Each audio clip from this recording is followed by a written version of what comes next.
So, how does a simple social media ban completely spiral out of control and turn into a full-blown revolution? And how on earth does an entire government get brought to its knees in just 2 days? It sounds impossible, but it happened. This is the incredible story of how Gen Z in Nepal took their anger from online to the streets, with consequences that are still shaking the nation today. This quote from a protester on the ground in Kathmandu, it just cuts right to the heart of this whole thing. This was never just about getting back on Instagram. It was about an entire generation feeling completely ignored, completely shut out, and then finally finding their collective power in the most dramatic way you can imagine. Okay, so before we dig into the how and the why of all this, we first have to get our heads around the sheer scale of what went down. This wasn't just a march or a protest. It was a full-on eruption that left the capital city in total chaos and a government, quite literally, in ashes. And we have to start with the human cost, because it was devastating. While the protesters did in the end achieve their goal of ousting the government, it came at a terrible, terrible price. The clashes with police turned deadly, and more than 70 people lost their lives. It's a really stark reminder of just how high the stakes were. The result was just a complete breakdown of society. I mean, picture this: protesters storming the parliament building and setting it on fire. The private homes of powerful politicians being torched. Kathmandu's international airport had to be completely shut down, while the country's leaders were literally seen fleeing the city in helicopters. It was absolute anarchy. So how did it even get to that point? Well, the answer lies in the immediate trigger, that one single decision that ended up lighting this massive, massive fuse. On September 4th, the government ordered a nationwide ban on 26 of the world's biggest social media platforms.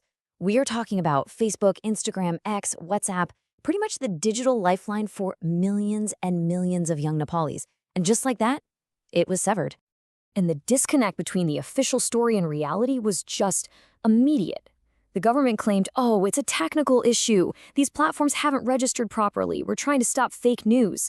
But for Gen Z, the real reason was blindingly obvious. This was a blatant attempt to shut down criticism and cover up all the corruption they were constantly exposing online.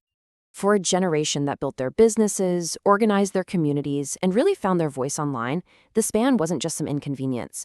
It was a direct attack. It was the government basically telling them to shut up. And that's what forced them out from behind their screens and onto the streets. But a spark is pretty useless without fuel. And that social media ban, it was just the final insult, the last straw after decades of simmering anger and frustration.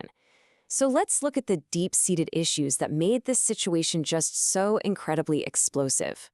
A key term that really became a rallying cry for this whole movement was Nepo babies. It perfectly symbolized everything the protesters were fighting against, a system where power and wealth weren't earned, but were just inherited, creating this massive, unbridgeable gap between the ruling elite and, well, everyone else. And this created a jaw-dropping contrast that played out online every single day.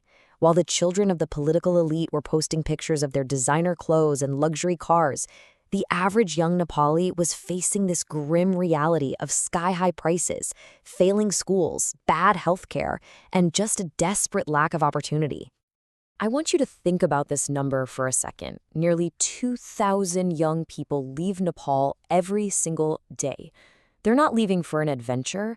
They're leading out of pure necessity, often for backbreaking jobs in the Gulf or Malaysia. The country was, and still is, literally bleeding its own future. And if that wasn't bad enough, on top of it all, there was this constant stream of massive corruption scandals. We're talking millions disappearing from an airport project, politicians caught allegedly selling fake refugee papers, all while the same old political class just kept rotating power among themselves. People felt the whole system was rigged. So you've got the spark, the social media ban, you've got the fuel, decades of anger. Now let's break down exactly how this all exploded into a revolution that brought down the entire government in just 48 unbelievable hours. The speed of the escalation was just insane. On the morning of September 8th, the protests started out peacefully, but by that evening, the police responded with deadly force, killing dozens. And that violence, that was the point of no return. The very next day, pure rage spilled onto the streets, leading to the storming of Parliament. and, by nightfall, forcing the prime minister himself to resign. And you can just feel the shock and horror of that first night in the eyewitness accounts. The decision by police to open fire on students, on kids, completely transformed the movement. It wasn't just about a ban anymore. It was now about getting justice for the dead. So the government is gone. The old guard has been swept away. But the new dawn that followed this revolution is anything but certain. Right now, Nepal is in a state of limbo.